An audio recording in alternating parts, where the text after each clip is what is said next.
Comeza o período de debate sobre o documento de licitación pública dos postos do primeiro andar do mercado pontevedrés.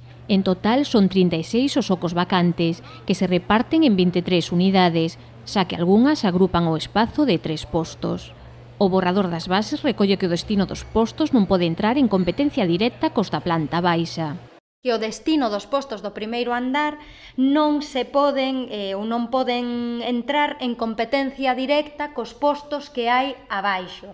É dicir, teñen que ser postos que teñan un carácter totalmente diferenciado o que hai neste momento actual na planta baixa, que son flores, froita, peixe e carne. Os criterios para a adxudicación serán técnicos ata 49 puntos e económicos ata 51 puntos. Nestos 49 puntos da memoria comercial, pois obviamente pedimos unha estrategia comercial e de explotación que primen as formas xurídicas de economía social e que, de algunha forma ou de algún xeito, favorezan a sinerxia entre os postos da planta baixa e do primeiro andar. É dicir, que se comprometan a facer a mercadoría de todo o que empreguen para cociñar ou para elaborar na planta baixa. Tamén se valora a creación de emprego e demais cuestións. O que seguramente sufra variación será o horario. Aínda que o documento recolla a proposta do Concello, haberá unha reunión cos actuais praceiros, xa que poderán adherirse á apertura polas tardes. Contémplase tamén a posibilidade de ampliar o horario nos meses de verán.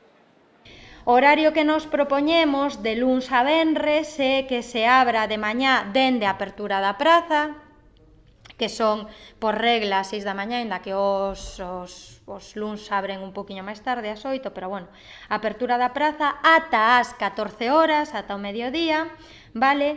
E de luns a venres polas tardes de 17:30 a 22:30. E de sábados a domingo establecemos de apertura de praza ata as 23:30.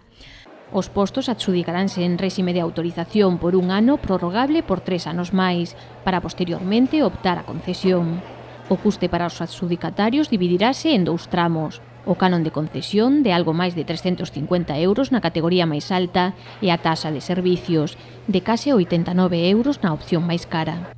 O documento enviarase aos diferentes grupos políticos e aos actuais concesionarios da Praza de Abastos, para que fagan as súas achegas de cara a elaborar o documento definitivo.